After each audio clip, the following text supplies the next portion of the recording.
माझा वाढदिवस म्हणजे माझ्या सर्वसामान्य गायकाचा वाढदिवस. खरं तर माझा 60वा वाढदिवस आहे आणि एक वेगळ्या पर्वामध्ये मी प्रवेश करतो आहे. पण जीवनाच्या प्रवासामध्ये सर्वसामान्य जनतेने मला खूप साथ दिली आहे. त्याचा सगळ्यात जास्त आनंद आहे. म्हणजे सोशल ॲक्टिव्हिटीमधून सामाजिक काम करत असताना लोकांनी मला स्वीकारलं आणि मग सक्रिय राजकारणामध्ये मला अनेक निवडणुकीमध्ये विजय प्राप्त करून दिला.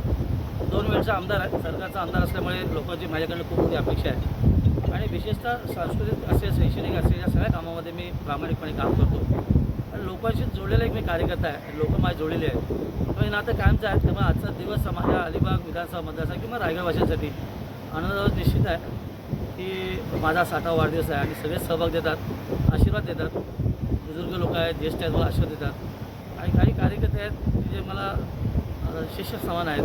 त्यांना मी शुभेच्छा देतो, त्यांना आशीर्वाद देतो. असा एक खेळीमेळीचं वातावरण, आनंदमय वातावरण आजच्या वाढदिवसानिमित्त साजरा केलं जातं. आजचा म्हणजे 60वा वाढदिवस आगळा वेगळा आहे. 60 वर्ष एक वेगळं पर्व पूर्ण करून दुसऱ्या पर्वात जातो. तेव्हा अपेक्षा लोकांना देखील माझ्याकडनं की येणाऱ्या काळामध्ये माझ्या हातून चांगली कामं करू दे, लोकांची प्रामाणिक सेवा करू दे.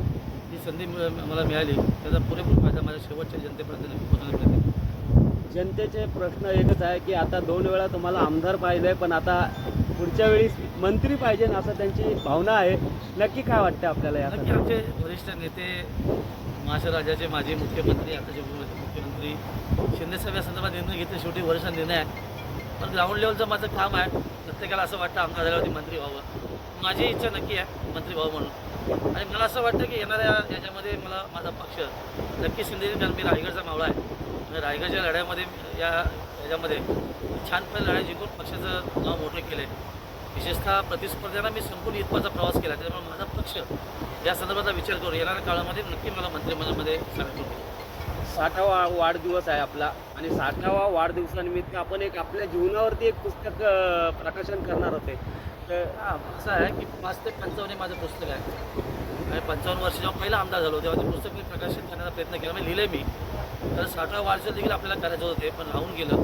61 ही आपला वेगळा पर्व असल्यामुळे 61ला मी नक्की ते लोकांसमोर सादर नक्की करेन, प्रकाशन करेन. प्रवास लिहिला त्याचा मी 5 ते 55 म्हणजे 5व्या वर्षापासून 55 वर्षापर्यंत जे का माझ्यातून घडलं बिघडलं, चांगली सेवा झाली, ती सेवा त्याच्यामध्ये लिहिली. कुठला आत्मचित्र नाही आहे, पण अनुभव आहे.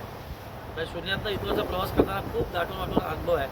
तो अनुभव मी माझ्या कार्यकर्त्यांना शेअर केला आहे. कदाचित ती वाचल्यानंतर अनुभव कळेल ज्या परिस्थितीतून मी इथवरचा प्रवास केला आहे. भयावह आहे आणि त्या परिस्थितीमधून मी आमदार झालो 2 वेळा, जिल्हा परिषद झालो, पंचायत समिती झालो, सरपंच झालो, ग्रामपंचायत झालो. हा प्रवास जो आहे हा लोकांच्यामुळे झाला आहे. त्यामुळे लोकांच्यासाठी प्रामाणिकपणे शेवटच्या श्वासापर्यंत काम करत राहणं आणि लोकांची सेवा करणं हेच माझं व्रत आहे. विशेषतः तरुणाच्या हाताला माझं काम मिळालं पाहिजे ही माझी कायमस्वरूपी भूमिका आली. कारण मी एक सर्व्हिसमधून झालेला आमदार आहे. तर मला असं वाटतं येणाऱ्या काळामध्ये माझ्या हातून एक चांगली सेवा करताना माझ्या तरुण हाताला विविध कंपन्यांमध्ये किंवा शासकीय ह्याच्यामध्ये जॉब मिळेल अशी माझी अपेक्षा निश्चित आहे आणि ती पूर्ण करायचा मी प्रयत्न करतो.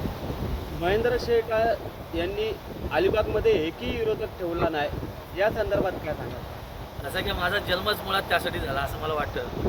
कारण राजकीय अंग माझं नाही आहे, पण सुदैवाने मला या राजकीय प्रवासामध्ये यावं लागलं आणि बघता बघता लोकांनी स्वीकारलं. जे प्रतिस्पर्धी होते, अनेक लोक सांगत होते की यांचं विश्व कधी संपणार नाही आहे, पण या जिल्हा परिषदेच्या निवडणुकीमध्ये माझ्या समस्त कार्यकर्त्यांनी, माझ्या उमेदवारांनी त्यांचं विश्व संपवलं.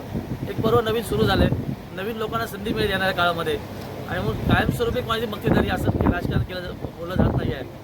पण एकाची मक्तेदारी संपवली आणि मूळ प्रवासात मी सुरू झालो आहे. त्याच्यामुळे येणाऱ्या काळामध्ये प्रामाणिकपणे लोकांची सेवा करणं हेच आजच्या वाढदिवसानिमित्ताने माझी प्रामाणिकता आहे. एक चर्चा चालू होती अलिबागमध्ये की शेका पक्षामध्ये काही शेका पक्षाचे लोक भाजपमध्ये गेले. बघायला गेलं तर एक चित्रा वाघ, चित्रा पाटील यासुद्धा जातील का? असं एखादं शेका पक्षाचं अस्तित्व संपलंय.